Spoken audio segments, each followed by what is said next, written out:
خدا داد چبوترے پر بیٹھا اسٹین گن کے دستے سے کوئلے توڑ توڑ کر انگیٹھی میں ڈال رہا تھا۔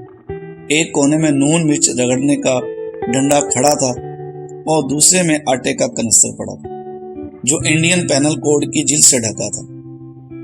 چھلنی میں سرخ سرخ مرچیں، نمک کی ڈلیاں اور ہلدی کی گرہیں پڑی تھیں۔ دسترخوان کا ایک کونا ان پر تھا اور دوسرا گندے ہوئے آٹے پر۔ سالن کا ایک حصہ پک چکا تھا اور باقی دیگچوں پر پڑا تھا۔ کوئلے توڑتے توڑتے خدا داد نے سر اٹھا کر اندر بیٹھی ہوئی باز یافتہ لڑکیوں سے پوچھا، گوشت بھوننا جانتی ہو؟ ایک نے مدھم آواز میں جواب دیا، ہوں۔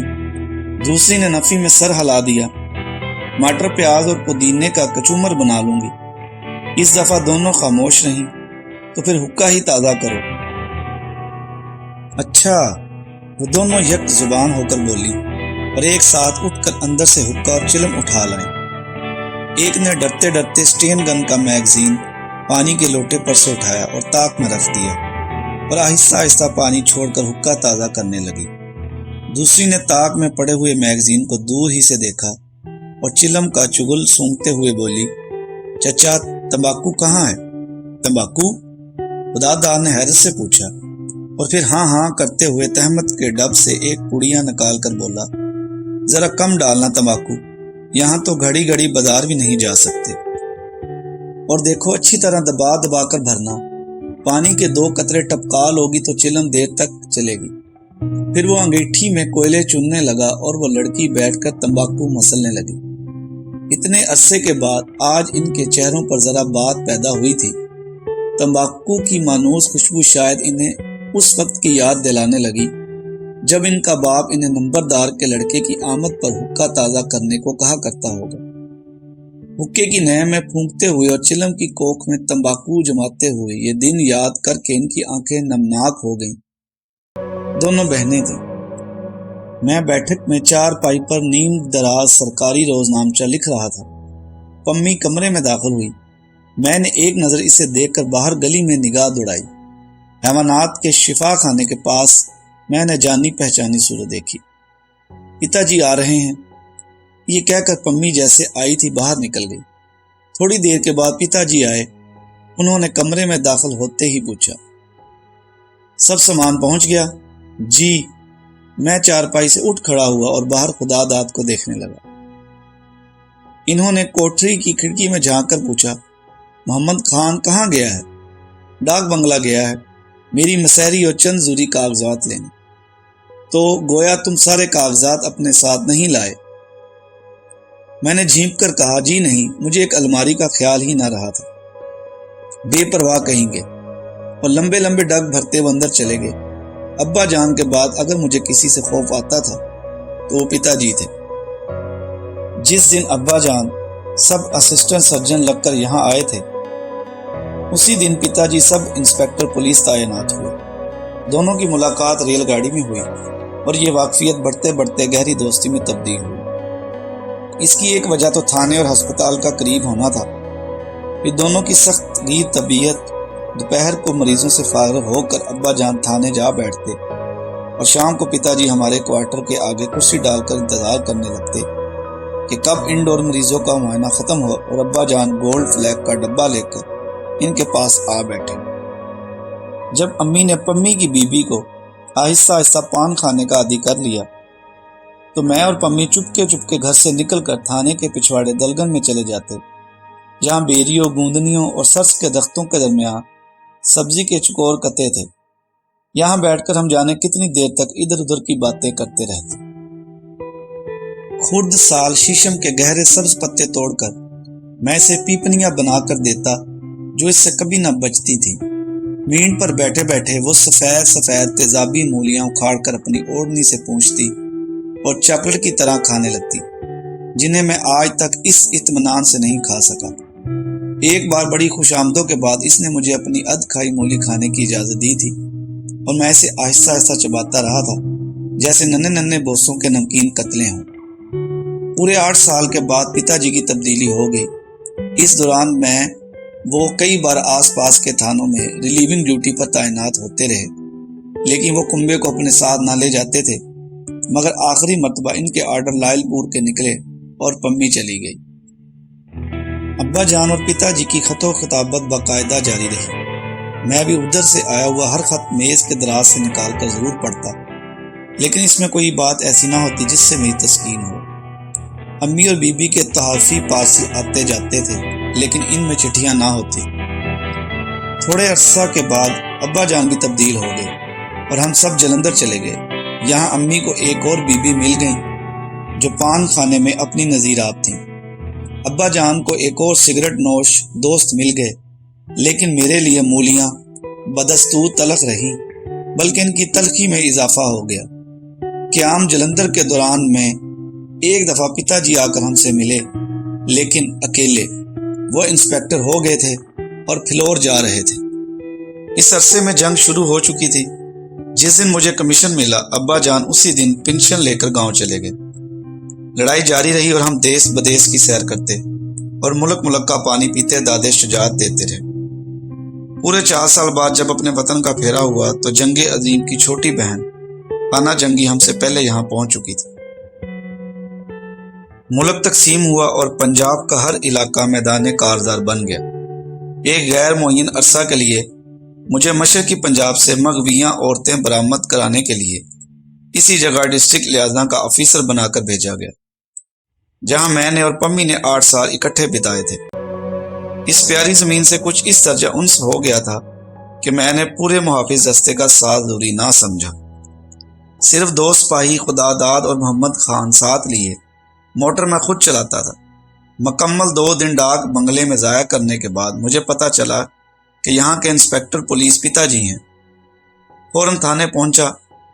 انہوں نے گزشتہ 2 دن ڈاک بنگلہ میں گزارنے پر سخت سرزنش کی اور میں ان کے یہاں اٹھایا۔ مجھے پتا جی کی جابر طبیعت سے بہت ڈر لگتا تھا۔ رپورٹ کو مخصوص سرکاری لفافے میں بند کر کے میں نے خدا داد سے کہا، پہلے اسے ڈاک گھر لے جاؤ، روٹی پھر پکا لینا۔ اس نے پالک کاٹتے ہوئے سر اوپر اٹھایا اور رونی آواز میں بولا، لیکن ابھی ہنڈیا کہاں پکی ہے جناب؟ میں نے جھلا کر لفافہ میز پر ڈال دیا اور سیٹی بجانے لگا۔ مجھے معلوم تھا کہ وہ ایک ہنڈیا ہمیشہ 4 حصوں میں پکایا کرتا ہے۔ خدا داد نے ایک دیگچی میں آلو ابال رکھے تھے، دوسری میں پالک ابال رہا تھا۔ اس کے بعد وہ ان دونوں کو ایک بڑی دیگچی میں ڈال کر ہلانے والا تھا۔ مسالہ بھون کر تیسری دیگچی کا مواد وہ اس میں انڈیلنے لگا۔ لیجئے صاحب، سالن تیار ہے۔ اس دوران میں اگر سیٹی نہ بجے تو اور کیا ہو۔ محمد خان ڈاک بنگلے سے باقی ماندہ کاغذات لے کر گھر آیا تو اس نے بتایا کہ چیف لہٰذا آفیسر 3 ٹرک لے کر برکندی گئے ہیں اور مجھے وہاں ملنے کو کہا۔ ضروری کاغذات کی چھان بین میں مجھے تقریباً 1.5 گھنٹہ لگ گیا۔ جاتے ہوئے میں نے دروازہ کھٹکھٹایا اور اپنے چلنے کی اطلاع اندر بھیجی۔ پتا جی سرخ کنارے والی دھوتی اور سفید ململ کا کلیوں والا کرتا پہنے باہر آئے اور کہنے لگے، سوچ سمجھ کر چلا کرو بھائی، نہ زیادہ بے باکی اچھی ہے نہ سست روی۔ میں ٹرک میں سوار ہونے لگا تو امر نے میری پتلون تھام کر کہا، بھاپا جی میرے لیے ٹافی لے آنا۔ یہ پتا جی کا لڑکا تھا، پمی سے 7 سال چھوٹا۔ چبوترے پر خدا داد ہنڈیا کا 4تھا حصہ ابھی تک پکا رہا تھا۔ برکندی ایک چھوٹا سا گاؤں ہے، نہایت خوبصورت اور پرفضا۔ جوہڑ کے ارد گرد نیم کے چھتناروں میں چڑیوں کے گول دوپہر تک شور مچاتے رہتے ہیں اور دن بھر جگالی کرتے جانور درختوں کی چھاؤں میں پانی کے اندر بیٹھے رہتے ہیں، اور لوگوں کے چہرے کو بیماری، موت اور تبادلے کی صعوبتوں سے اترے ہوئے تھے۔ تاہم کبھی کبھی ان میں زندگی کی کوئی شوخی اپنی جھلک دکھا جاتی۔ ایسی جگہ مغویاں لڑکیاں برآمد کراتے پھرنا ایک بے کیف سی عبادت تھی۔ پورے 3 دنوں کے بعد میں صبح 10 بجے گھر لوٹا۔ بیٹھک کا دروازہ بند کر کے بوٹوں سفید چارپائی پر دراز ہو گیا۔ دھول کی یورش اور صبح صبح پسینہ کی ہلکی ہلکی نمود نے کچھ بے جان سا کر دیا تھا۔ بڑی ہمت سے اٹھ کر ہاتھ منہ دھویا تو احساس ہوا کہ داڑھی مونڈے 1 ہفتہ ہو چکا ہے۔ ابھی سیفٹی ریزر میں بلیڈ لگایا ہی تھا کہ پمی کی آہٹ نے چونکا دیا، لائیے میں آپ کی شیو بناؤں۔ شیو؟ پر یہ تو بڑی مہارت کا کام ہے۔ تم سے مہارت نہ مہارت، لائیے ریزر دیجیے، اور وہ شیپ بنانے لگی۔ کبھی اس کی لٹ سر سے پھسل کر تھوڑی کے نیچے جھولنے لگتی اور کبھی کندھوں پر پڑا ہوا سفید جارجر کا دوپٹہ سرک آتا۔ وہ گھڑی گھڑی ان دونوں کو اپنی اپنی جگہ پر درست کرتی، لیکن وہ پھر ڈھلک آتے۔ آخر تنگ آ کر اس نے اپنا دوپٹہ اتار کر ساتھ والی تپائی پر ڈال دیا اور جھولتی ہوئی لٹ کی پرواہ نہ کرتے جلدی جلدی شیپ بنانے لگی، لیکن ٹھوڑی کے بال ہر بار بے مونڈے رہ جاتے۔ اس نے برش اٹھا کر ایک دم بہت سا صابن لگا دیا، پھر دبا کر ریزر جو پھیرا تو ٹھوڑی کے گڑے سے خون کے قطرے نے سر نکالا اور احمری کمکمے کی طرح لٹک گیا۔ اس نے گھبرا کر ریزر میز پر رکھا اور تپائی سے دوپٹہ اٹھا کر اور گولا سا بنا کر میری ٹھوڑی کے ساتھ دبا دیا۔ تھوڑی دیر کے بعد کپڑا ہٹا کر بولی، خود ہی لیجئے یہ خون فشانیاں، ہم سے ایسا پاپ نہیں ہوتا۔ جب وہ چلی گئی تو میں نے آئینے میں اپنا چہرہ دیکھا۔ ٹھوری سے ایک ننھا سا انابی سوتا پھوٹا اور مقناطیس سے چمٹی ہوئی لو چون ایسی داڑھی میں یاقوت کی ایک کرچی سی جگمگانے لگی۔ ٹپ ٹپ ٹپ، اور 3 یاقوت میز پر پڑے تھے۔ شام کو پتا جی مجھے یہ آرڈر دے کر دورے پر چلے گئے کہ میں ان کی غیر موجودگی میں باہر ہرگز نہ سوؤں۔ کمرے کا پنکھا رات بھر چلتا رہے اور کھڑکیاں اور روشن دان کھلے رہے۔ سب ٹھیک ہونے پر بھی انہیں میری جان کا خطرہ تھا۔ وہ چلے گئے تو امر آ کر منہ بسونے لگا، بھاپا جی آپ میرے لیے ٹافیاں کیوں نہیں لائے؟ ٹافیاں؟ یا ٹافیاں وہاں کہاں، برکندی تو ایک گاؤں ہے چھوٹا سا۔ تو پھر مجھے پیسے دیجئے، میں خود لے آؤں گا۔ میرے پاس اس وقت کھلے پیسے نہیں۔ میں نے بٹوا دیکھا، پمی سے لے لو۔ وہ نہیں دے گی۔ دے گی کیوں نہیں؟ تم میرا نام لے کر مانگنا۔ وہ جب بھی نہیں دے گی تو اسے یہاں بلا لو۔ اچھا۔ پمی نے آ کر بتایا کہ جب سے بی بی کا انتقال ہو گیا ہے امر بہت ضدی ہو گیا ہے۔ پتا جی اس سے بہت لاڈ کرنے لگے ہیں اور یہ بگڑتا جاتا ہے۔ سارا دن نانی کو تنگ کرتا ہے، نوکروں سے جھگڑتا ہے، گندے لڑکوں سے کھیلتا ہے اور حد درجے کا چٹورا بن گیا ہے۔ اگر مجھ سے خوف نہ کھاتا ہو تو اسکول جانا بھی چھوڑ دے، لیکن جب میری سفارش پر وہ پمی سے 2 آنے لے کر بھاگ گیا تو میں نے کہا اسے ابا جان کے پاس لے جاؤں۔ ابا جان اب بھی مارتے ہیں کیا؟ اسی طرح؟ ہاں اسی طرح، میں مسکرایا، بلکہ اب تو ان کا غصہ اور بھی تیز ہو گیا ہے۔ سچ؟ پمی ایک دم جذباتی ہو گئی۔ ہائے میرا دل ابا جان سے ملنے کو کتنا ترستا ہے۔ تو چلو پھر۔ یہ سن کر وہ مسکرانے لگی اور سر ہلا کر بولی، ہوں۔ میں نے کہا، پمی یاد ہے نا ابا جان نے ایک دفعہ تمہیں بھی پیٹا تھا؟ ہاں، اس نے آنکھیں میچ لی۔ یہاں چھڑی گئی تھی ان کی، آدھی کمر پر اور آدھی بازو پر، لیکن ساری شرارت تو تمہاری تھی۔ تم ہی نے تو مجھے کیچڑ کے گھروندے بنانے کی ترغیب دی تھی۔ تم بڑے شریر تھے جب، اور اب تو خیر اچھے ہو، سرکاری ملازم ہو، BA پاس ہو۔ ہاں سچ، تم نے BA کیسے پاس کر لیا؟ جیسے کیا کرتے ہیں، نقل اڑا کر۔ نہیں تو میٹرک میں تو تم نے خوب نقل اڑائی تھی۔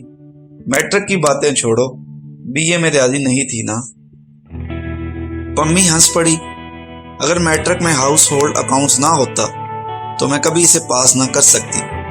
بھلا گھر بیٹھے کوئی کیسے بتا سکتا ہے کہ ایک نالی جب حوض کو 2 گھنٹے میں خالی کر دیتی ہے تو دوسری نالی اسی حوض کو کتنے عرصے میں خالی کر دے گی؟ یہ کہہ کر وہ اچانک اٹھ کھڑی ہوئی اور آہستگی سے کہا، میں اب جاتی ہوں، نانی اماں ادھر آ جائیں گی تو بڑی گڑبڑ ہو جائے گی۔ پرانے خیال کی عورت ہے نا، جیسے تمہاری مرضی، لیکن شام کو ہم بلگن ضرور چلیں گے۔ میں تمہیں وہاں ایک چیز دکھاؤں گا، ہم اتنی ساری باتیں کریں گے۔ میں نے ہاتھ کھول کر کہا، اتنی ساری؟ جس اچانک پنے سے وہ اٹھی تھی اسی اچانک پن سے بیٹھ کر بولی، تمہیں اس شعر کا مطلب آتا ہے؟ جو بات دل میں رہ گئی نشتر بنی حفیظ، جو لب پہ آ گئی رسنندار ہو گئی۔ میں نے کچھ دیر سوچ کر کہا، لیکن تم اس شعر کا مطلب سمجھ کر کیا لو گی؟ اسے ایسے ہی رہنے دو، شعر سمجھ میں آنے لگے تو انسان کی روح بے چین ہو جایا کرتی ہے۔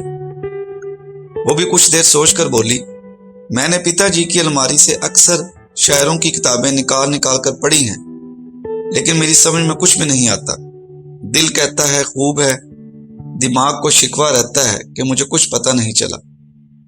میں نے بے تکے پن سے کہا، مجھے ڈر ہے کسی دن تم خود شعر نہ کہنے لگو۔ اس کی آنکھیں جگمگا اٹھیں، ہونٹوں پر زبان پھیر کر بولی، تمہیں یاد ہے جب تم ولگن کے کنویں میں اتر کر میرا دوپٹہ نکالنے گئے تھے اور مجھے بھی ساتھ آنے کو کہا تھا تو میں نے کیا جواب دیا تھا؟ میری بالکل وہی حالت ہے۔ مجھے زندگی جس قدر عزیز ہے، موت سے میں اتنی ہی خائف ہوں، لیکن کبھی کبھی اپنے آپ میرے منہ سے یہ نکل جاتا ہے، اے خدا مجھ سے ایک غزل لکھوا دے، چھوٹی باہر کی چھوٹی سی غزل، اس کے بعد چاہے تو مجھے موت ہی دے دے۔ یہ کہہ کر وہ پھر اٹھ کھڑی ہوئی اور کہنے لگی، ایف اے میں تمہیں شاید معلوم نہ ہو، میں اردو میں اول آئی تھی۔ پتا جی نے مجھے جرمنی کا چھپا ہوا دیوان غالب انعام دیا۔ جب سوچتی ہوں تو اکثر روتی ہوں کہ ایف اے میں فرسٹ آ کر بھی دیوان غالب سمجھ نہیں سکی۔ میں نے پمی کو پہلے اس رنگ میں کبھی نہ دیکھا تھا۔ بچپن میں اسے اردو سے لگاؤ ضرور تھا، لیکن صرف قصے کہانیوں اور چھوٹے چھوٹے رسالوں تک۔ وہ کیوں اس قدر حسین تھی، غالب کے شعروں کی طرح اداس لیکن میٹھی میٹھی۔ شام کو ہم سیر کرنے ولگن میں گئے تو امر نے بتایا کہ اب یہ علاقہ مسلوں سے بالکل صاف ہو چکا ہے۔ مسلے بہت برے ہوتے ہیں، اس نے ہوا میں گھونسا گھما کر کہا، سب کو مارتے ہیں۔ پمی نے اسے جھڑکا، یہ بڑا آوارہ ہو گیا ہے، اسے ابا جان کے پاس لے جاؤ۔ امن نے گھبرا کر پوچھا، ابا جان کون ہیں؟ ایک پمی ہنسی، ہم سب ان سے پٹ چکے ہیں، ایک دفعہ تم بھی ان کی مار کھا لو گے تو ٹھیک ہو جاؤ گے، اور ایسی بکواس نہیں کرو گے۔ امر سہم گیا، کیا وہ بھی مسلے ہیں؟ ہم دونوں ہنس پڑے۔ میں پمی کو کونے والی بیری کے نیچے لے گیا اور اسے بتایا کہ جب ان کی تبدیلی لائل پور ہوئی تھی اور جس شام وہ یہاں سے چلے گئے تھے، اسی شام میں نے پمی کا نام اس بیری پر کھودا تھا۔ دیا سلائی جلا کر میں نے وہ تنا اسے دکھایا، لیکن زخم بھر چکا تھا اور اب وہاں نشان بھی نہ تھا۔ پمی خسیانی ہنسی ہنسی اور اس بیری کی جڑ کھودنے لگی۔ کیا کر رہی ہو؟ میں نے جھک کر اس کی طرف دیکھا۔ وہ ہنسنے لگی، اسی دن میں نے تمہارے نام ایک خط لکھ کر یہاں دبایا تھا، اسے دیکھ رہی ہوں۔ میرے دل میں غالب کا دیوان پھڑپڑانے لگا، لیکن 6 سال بعد اب اس کا کیا بچا ہوگا؟ بچا تو کچھ نہ ہوگا۔ اس نے اپنا منہ پر اٹھایا، پر اتنے عرصے کے بعد آج پھر ایک حماقت کرنے کو جی چاہتا ہے۔ امر ان باتوں کو بالکل نہ سمجھ سکا۔ اس کے ذہن پر شاید ابا جان کا بھوت مسلط تھا، لیکن میرے دل و دماغ پر غالب کی وہ ساری غزل لکھی جا رہی تھی۔ مدت ہوئی ہے یار کو مہماں کیے ہوئے، جوش قد سے بزم چراغاں کیے ہوئے، دعوت مسغاں کیے ہوئے، چاکے گریباں کیے ہوئے، صبر جانا کیے ہوئے، تہیہ طوفان کیے ہوئے۔ لیکن طوفان تو گزر چکا تھا اور میں تو گرے ہوئے پتوں کے انبار میں سے کچھ پتے نکالنے کے کام پر مامور تھا۔ رات کو امر اپنی چارپائی میرے کمرے میں اٹھا لایا، بہت دیر تک باتیں کرتا رہا، لیکن میں نے شاید ہی اس کی کسی بات کا جواب دیا ہو۔ پر جب وہ پمی کی کوئی بات کرتا تو میں غور سے سنتا اور شوق سے جواب دیتا۔ سونے سے پہلے اس نے اپنی قمیض اتار کر کہا، آپ کو پمی جتنی اچھی لگتی ہے مجھے اتنی ہی بری، اور پھر کروٹ بدل کر خاموش ہو گیا۔ دوسرے دن صبح پمی نے امر کو جھنجھوڑتے ہوئے میرے گال پر بھی ایک ہلکا سا تمانچہ لگا دیا۔ میں نے ویسے ہی آنکھیں بند کی ہوئے جواب دیا، بھئی ہم تو جاگ رہے ہیں، یہ سزا کس جرم کی ہے؟ جاگ رہے ہیں تو اٹھیے نا۔ اس نے میری ناک اینٹھی، جب بڑے ہی دن کے 10 بجے تک سویا کریں گے تو چھوٹوں سے کوئی کیا کہے گا؟ جب میں اٹھ کر بیٹھ گیا تو اس نے امر کی الٹی قمیض سیدھی کرتے ہوئے کہا، اتنی چھوٹی ریاست سے اتنی بڑی تنخواہ پاتے ہو، کچھ کام بھی کیا کرو۔ میں نے ہاتھ بڑھا کر میز پر رکھی ہوئی فائلوں کا پلندہ اٹھا لیا اور بغیر کچھ بولے کاغذات الٹنے لگا۔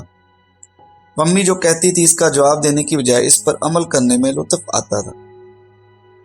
امر اسکول چلا گیا تو وہ نمک مرچ لگے کھیرے کی پھانکیں کھاتے ہوئے کمرے میں آئی۔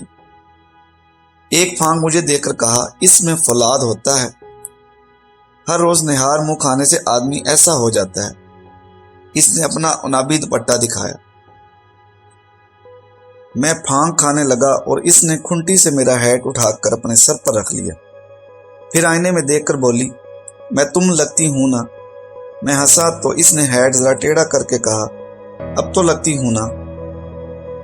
یہ دیکھو تمہارے ایسی ٹھوڑی اور یہ ٹھوڑی کا تل، ہو بہو تمہاری ناک ہے اور تمہاری چھوٹی چھوٹی آنکھیں، اور یہ دیکھو یہ تمہارے ماتھے کی لمبی لمبی سلوٹیں۔ پھر اس نے اپنی لٹکتی ہوئی چوٹی کا گچھا بنا کر ٹوپ میں رکھ لیا اور بولی، اب میں کچھ جواب بھی نہ دینے پایا تھا کہ وہ کرسی پر ٹانگ رکھ کر بولی، تمہیں نجمہ سے محبت تھی؟ میں بخلا گیا، محبت؟ لیکن یہ تمہیں کہاں سے یاد آ گیا؟ ایسے ہی، جب ہمارے اسکول میں ڈرامہ ہوا تھا تو نجمہ اینٹینی بنی تھی، بتاؤ نا تمہیں اس سے محبت تھی؟ میں نے جواب دیا، نہیں، لیکن اس سے تو تھی، ہوگی، کون ہے دنیا میں جو یہ حماقت نہیں کرتا؟ اس کا لہجہ ایک دم بدل گیا، گھٹی ہوئی آواز میں اس نے میرے ہی الفاظ دہرائے، ہاں، کون ہے دنیا میں جو یہ حماقت نہیں کرتا؟ لیکن پمی، میں نے اس کا راستہ روک لیا، یہ حماقت کوئی بری چیز تو نہیں، بھئی ہوگا، اور وہ چلی گئی۔ اتنے میں خدا داد آ گیا۔ اس نے بتایا کہ محمد دین ٹرک لے کر آ گیا ہے، وہ ان دونوں لڑکیوں کو ہندوستان سے لے جائے گا کیونکہ اب ان کا زیادہ یہاں رہنا مناسب نہیں۔ میں نے کہا ٹھیک ہے، لیکن تم محمد دین کو ابھی نہ جانے دو، کھانا وانا کھلاؤ اور ولگن میں گوندنی کے نیچے اس کی چارپائی ڈال دو، اتنا لمبا سفر کر کے آیا ہے، ذرا آرام تو کرے، کل صبح بھیج دینا۔ خدا داد چلا گیا اور میں بغلی غسل خانے میں جا کر کپڑے اتارنے لگا۔ پانی خوب ٹھنڈا تھا، دیر تک نہاتا رہا۔ رات کے باسی پانی نے جسم میں ایک نئی تازگی پھونک دی۔ ٹھنڈے دماغ نے پمی کے بہت سے برفانی مجسمے تراشے اور تصور کی آنکھ کو ترسانے لگا۔ جب میں نہا کر نکلا تو دونوں باز یافتہ لڑکیاں کوٹری کی دہلیز سے لگی بیٹھی تھیں۔ ان کے کپڑے پھٹے ہوئے تھے، ان کی نگاہیں پھٹی ہوئی تھیں اور وہ اپنے آپ سے بھی پھٹی ہوئی تھیں۔ میں نے انہیں رحم بھری نظروں سے دیکھا، نہ قہر آلود نگاہوں سے، یوں ہی پاس سے گزرتے ہوئے میرے سامنے آ گئی تھی۔ دوپہر کو میں چارپائی پر لیٹا اخبار پڑھ رہا تھا، پمی بریکٹ صاف کر رہی تھی کہ ڈاک کا ہرکارا آیا، ایک رجسٹر لفافہ لایا تھا۔ میں نے لفافہ ہاتھ میں پکڑ کر ادھر ادھر دیکھا تو پمی نے فوراً اپنا ایور شارپ پین نکال کر مجھے دے دیا۔ میں نے دستخط کیے، لفافہ کھول کر پڑھا۔ ایک عرضی تھی، ٹائپ کے 2 صفوں پر مشتمل، کسی مغویہ لڑکی کی روداد جو اس کے والدین نے پاکستان سے لکھ کر بھیجی تھی۔ میں پہلی چند سطریں پڑھ کر ہی سارا مضمون سمجھ گیا اور اسے تپائی پر رکھ کر پین سے کھیلنے لگا۔ نب میں ایک گہرا نشیب تھا۔ میں نے پمی سے پوچھا تو اس نے بتایا کہ ایک دفعہ عمر نے اس میں تختی پر لکھنے والی روشنائی بھر دی تھی اور پمی نے صفائی کے لیے رومال میں نب لپیٹ کر بڑی مشکل سے دانتوں میں پکڑ کر پین سے باہر کھینچی تھی۔ جہاں رومال کی تہ اکہری تھی وہاں دانت کا گہرا نشان پڑ گیا تھا۔ یہ داستان سنا کر پمی ادھر ادھر جھاڑن مارنے لگی۔ تپائی کی باری آئی تو عرضی جھٹکے سے نیچے گر گئی۔ میں نے اٹھا کر پن سے اس کے حاشیہ پر ذرا ٹیڑھا کر کے لکھ دیا۔ بہت کوشش کی لیکن کوئی سراغ نہیں ملا۔ جب وہ سب چیزیں اپنی اپنی جگہ کرینے سے رکھ چکی تو تپائی سے عرضی اٹھا کر پڑھنے لگی۔ پڑھنے کے دوران میں اس نے مجھ سے انگریزی کے 2 مشکل الفاظ کے معنی پوچھے۔ جب پڑھ چکی تو کاغذ ٹیڑھا کر کے میرا ریمارک پڑھا اور جھنجھلا کر عرضی کو میری گود میں پھینک دیا۔ کتنے سنگ دل ہو تم۔ میں نے دیکھا اس کی آنکھوں میں دھند کا ایک ہلکا سا غبار چھا گیا تھا۔ دن بھر وہ میرے کمرے میں نہ آئی، امر بھی غائب رہا۔ مجھے سخت افسوس ہوا کہ اس کو میرے سنگ دلانہ رویے سے دکھ پہنچا۔ ندامت بھی تھی، لیکن احساس ندامت کے ساتھ ساتھ ایک ایسا خلا تھا جس میں ہر جذبہ ہر احساس آن کی آن میں کھو جاتا۔ میں کام کرتا تھا بالکل مشین کی طرح، سوچتا بھی مشین ہی کی طرح تھا۔ جو کچھ میری آنکھوں نے دیکھا تھا اور بہت دیکھا تھا، لیکن اس پر باوجود اس کے کہ میری اپنی آنکھوں نے دیکھا تھا یقین نہیں آتا تھا۔ ٹرک چل رہے ہیں، ہو سکتا ہے نہ چل رہے ہوں، مغویہ لڑکیاں برآمد کی جا رہی ہیں، شاید نہ کی جا رہی ہیں، پاکستان بن گیا ہے، کیا پتہ ہے نہ بنا ہو، میں ہوں اور پمی پمی، ممکن ہے غلط ہو، میں سنگ دل نہیں تھا، دراصل پتھروں میں گر کر پتھر آ گیا تھا۔ میرا احساس، میرا تخیل، میرا وجدان سب پتھرا گئے تھے۔ میں یہ سوچ رہا تھا کہ اچانک میری انگلی میں کوئی چیز چبھی، چونکا تو معلوم ہوا کہ عرضی پر سے اپنا لکھا ہوا ریمارک بلیڈ سے کھرچ رہا تھا۔ اب کاغذ پر وہ پتھر نہیں تھے، بہت کوشش کی لیکن کوئی سراغ نہیں ملا۔ شام مٹیالی سے اندھیری ہو گئی، چمگادڑیں گلی میں ادھر ادھر منڈلانے لگی۔ ابھی چاند طلوع نہیں ہوا تھا۔ خداداد محمد خان اور محمد دین چبوترے پر بیٹھے حقہ پی رہے تھے۔ کبھی کبھار کوئی آدمی ان کے پاس سے گزرتا ہوا صاحب سلام کہہ دیتا تو وہ تینوں یک زبان ہو کر اس کا جواب دیتے۔ حقے کی گڑگڑاہٹ جھیل میں ڈوبتی ہوئی گاگروں کی طرح خوفناک آوازیں نکال رہی تھی۔ دونوں باز یافتہ لڑکیاں ابھی سوئی نہیں تھیں، لیکن ان کی پھٹی پھٹی آنکھوں میں ان کی شکستہ قسمت گہری نیند سو رہی تھی۔ کسی نے آہستہ سے آ کر میرا سر چھوا، میں چونکا۔ پمی لبوں پر انگلی رکھے خاموشی کھڑی تھی، مجھ پر جھک کر بولی، آج میری مدد کرو، میں بڑی بپتا میں ہوں۔ میں نے حیرت سے پوچھا، کیا بات ہے؟ اس نے سنجیدگی سے کہا، مجھے ایک لڑکی کے اغوا کرنے میں مدد دے سکتے ہو؟ اغوا؟ شیشی۔ اس نے میرے ہونٹوں پر انگلی رکھ دی اور میز پر سے میرے کاغذات اٹھا کر اٹیچی کیس میں ڈالنے لگا۔ بریکٹ سے کنگھی، تیل اور شیو کا سامان اٹھا کر رکھا، کونے سے سلیپر اٹھائے اور ان کو ٹھونسا۔ ٹھنڈی سے ٹائیاں اتار کر ایک کونے میں گھسیٹ دیں۔ یہ سب کچھ ہو گیا تو مجھ سے مخاطب ہوئی، اور تو کچھ نہیں، تو جلدی کرو، خدا داد سے کہو برتن سمیٹ کر ٹرک میں رکھے، لڑکیوں کو بٹھائے۔ میں کچھ سمجھ نہ سکا، لیکن تم کیا کر رہی ہو؟ ذرا صبر کرو۔ اٹیچی کیس اٹھا کر وہ باہر نکل گئی اور اسے محمد دین کے ہاتھوں میں دے کر بولی، اسے لے جا کر ٹرک میں ڈال دو اور یہ سارے برتن بھی اور ان لڑکیوں کو بھی وہیں لے جاؤ۔ محمد دین مجھ سے مخاطب ہوا، کیوں صاحب؟ میں صرف اس قدر کہہ سکا، ہاں۔ محمد دین جانے لگا تو پمی نے مدھم آواز میں کہا، اور دیکھو ٹرک ولگنج سے نکال کر گلی میں لے جانا۔ پھر خدا داد اور محمد خان سے مخاطب ہو کر بولی، جاؤ تم بھی ٹرک میں جاؤ۔ خدا داد سٹ پٹایا، ضرور، لیکن بڑبڑایا نہیں۔ جب ہم استبل کے پہلو سے گزرنے والی اندھیری گلی میں جا رہے تھے تو پمی نے کہنا شروع کیا، سجن سنگھ بہت برا آدمی ہے۔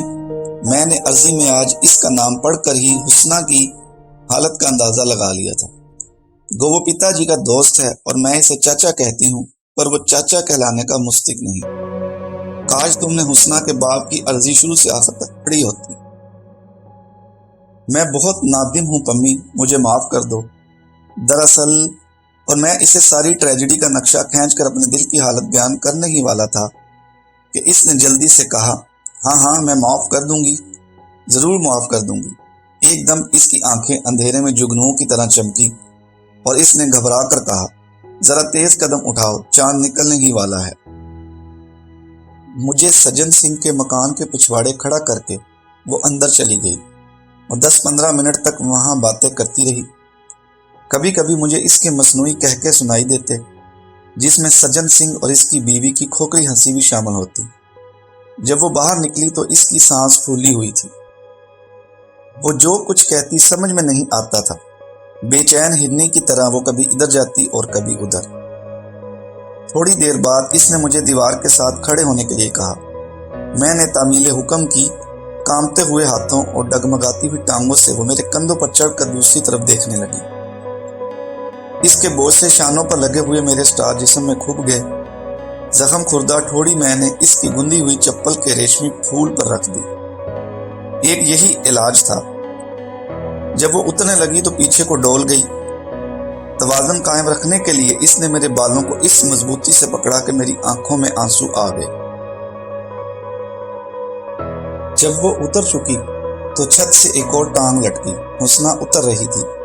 چوروں کی طرح قدم اٹھاتے ہم ٹرک تک پہنچے۔ محمد خان تختہ گرائے کھڑا تھا۔ جب حسنہ بیٹھ گئی تو پمی نے خدا داد اور محمد خان سے کہا، اپنی اسٹین گن میں میگزین چڑھا لو۔ سجن سنگھ بہت کڑا آدمی ہے، لیکن تم پمی، میرا گلا رند گیا۔